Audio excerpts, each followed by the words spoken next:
Hey friends, welcome back to Bush Poppy Farm. Hope you're doing well today.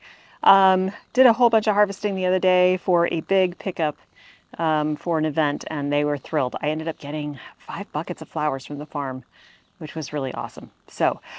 Then yesterday I had a lot of house chores to do, and then I went to the nursery because they were having a 40% off sale on all of their pottery and their sale plants as well. So I got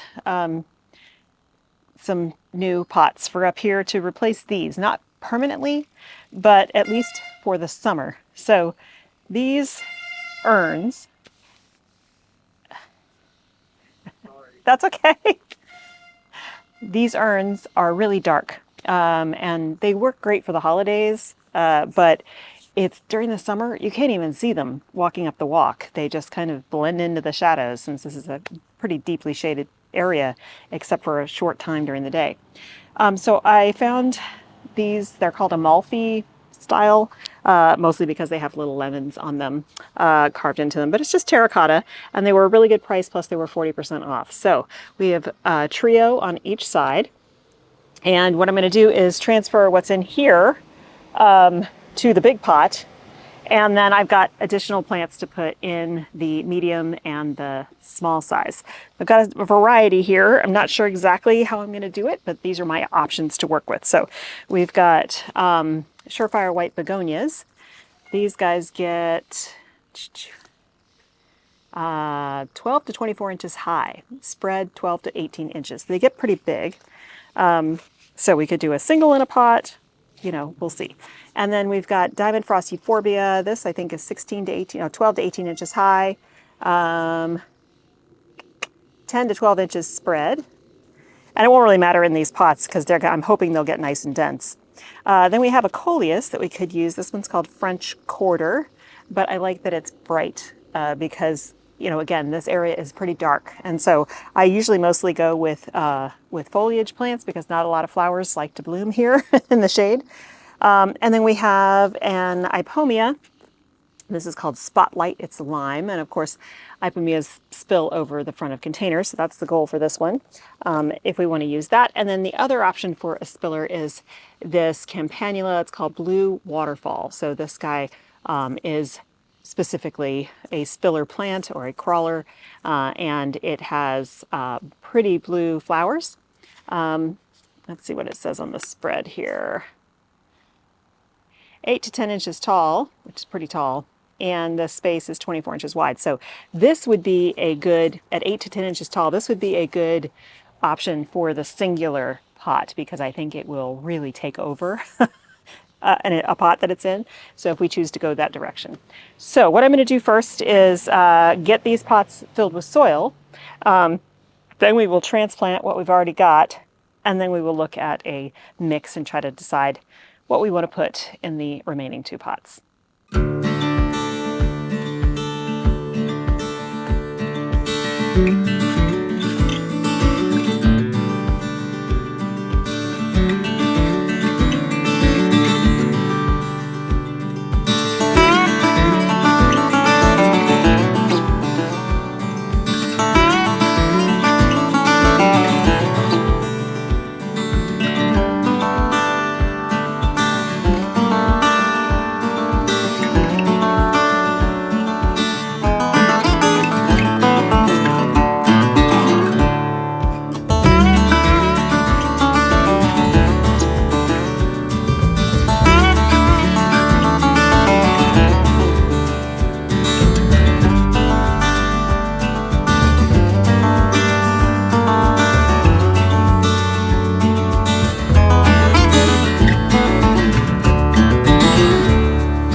Okay, the lighting is absolutely horrific, but this is the best I can do right now. I will show you guys this better when it's completely in the shade. You'll be able to see them better, but I'm actually really happy with this. So up top, we've got our lemon cypress. We have our coleus on either side. This is, I think it's called mosaic. Then I put a diamond frost euphorbia in the middle here because there was a hole. Even though these guys will fill in, this is not a Proving Winners plant, but it is growing. This is a cherry red begonia. I mean a rose red, and then we've got Surefire begonias white on either side of it. Down here we have a single, this is the campanula I talked about, so it will spill over this pot in all directions, I hope. And then this pot looks very sparse. I am very tempted to put something else in it, but I also know that these three plants will get big. So I don't necessarily want to crowd it. But we've got a coleus here, a diamond frost euphorbia, and our ipomea in the front. And we've repeated that on the other side, but I just really love how much better and brighter this looks for the entryway. So, like I said, it's really hard to see through the camera right now because of the way the sun is. Once this is completely in the shade, I will show you again, but I just think I'm so happy I did this. The pots were expensive, but 40% off, totally worth it. And they will probably stay there. I'll probably do spring and summer and maybe fall in these as well. I can see them packed with lots of mums. But Christmas, I don't know, I just don't think of terracotta and Christmas. I'll bring the urns back out and we'll put trees in them to light for Christmas. Okay, our next project is here in the shade, so it should be a lot easier to see me. I've decided that because of what the temperatures have been looking like, we're getting into the 90s now. Planting larger plants in this area is it's the wrong time of year to do that. I know that sounds strange because everybody's planting right now, but in California, the best times to plant are spring and fall. It's really terrible to plant in the summer, in the heat of summer, because plants tend to kind of go dormant when it gets super hot, most of the plants.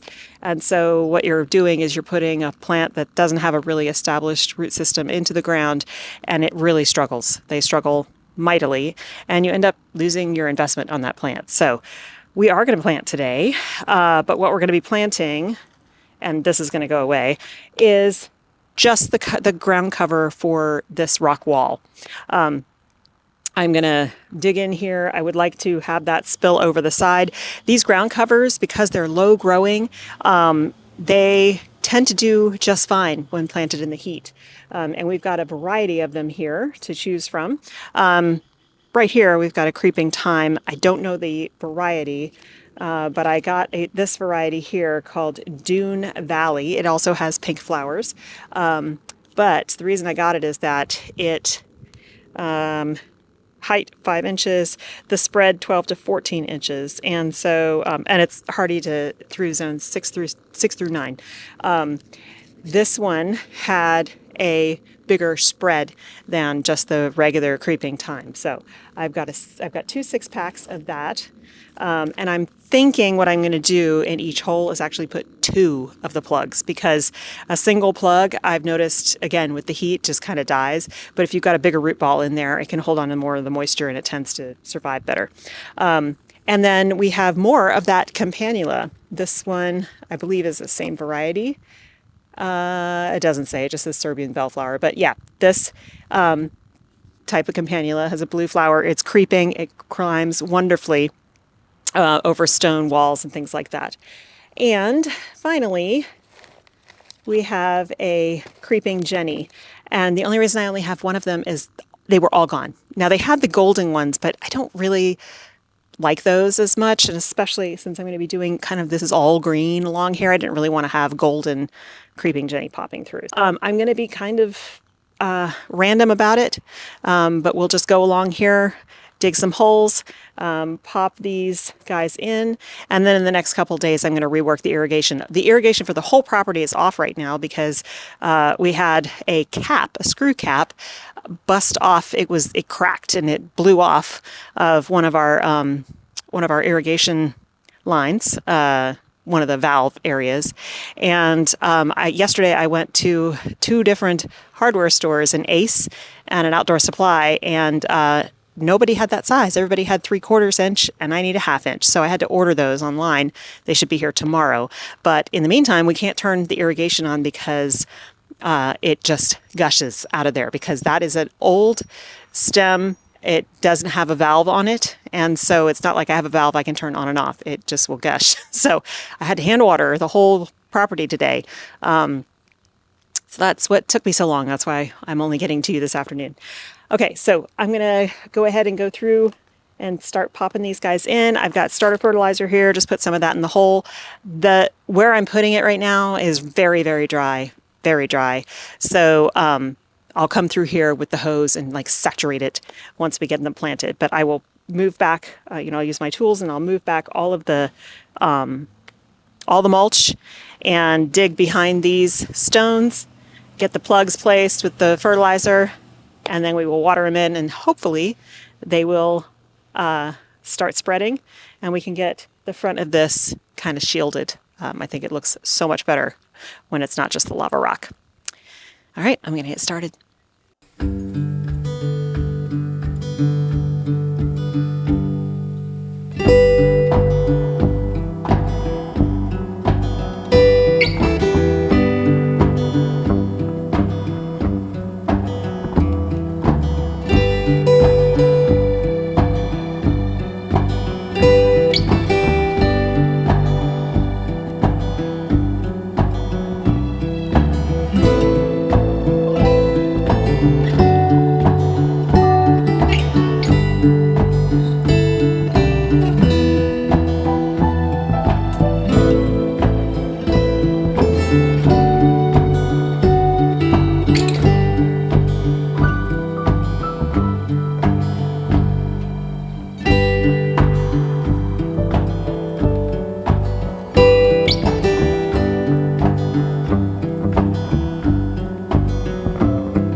Well, it doesn't look like much, but hopefully they will do well and they'll grow for me. So we've got Campanula right here.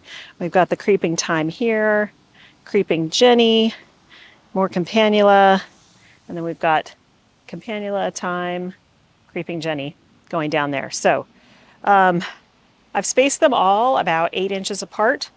And given that most of them have a spacing of 10 to 12 inches, I think it should form a nice, dense mat. You might have been able to see how hard it was for me to be able to dig those holes. There's so many fibrous roots in there. There's not much soil left in this berm, which is one of the reasons I was talking about, waiting to plant as well. We've got decomposing roots and stumps that leave big gaping holes in the soil. Yeah, it's very thin, so it's hard to plant in here anyway. So each planting hole got fertilizer, but it also got fresh soil, potting soil, because I didn't have anything to replace around the root balls.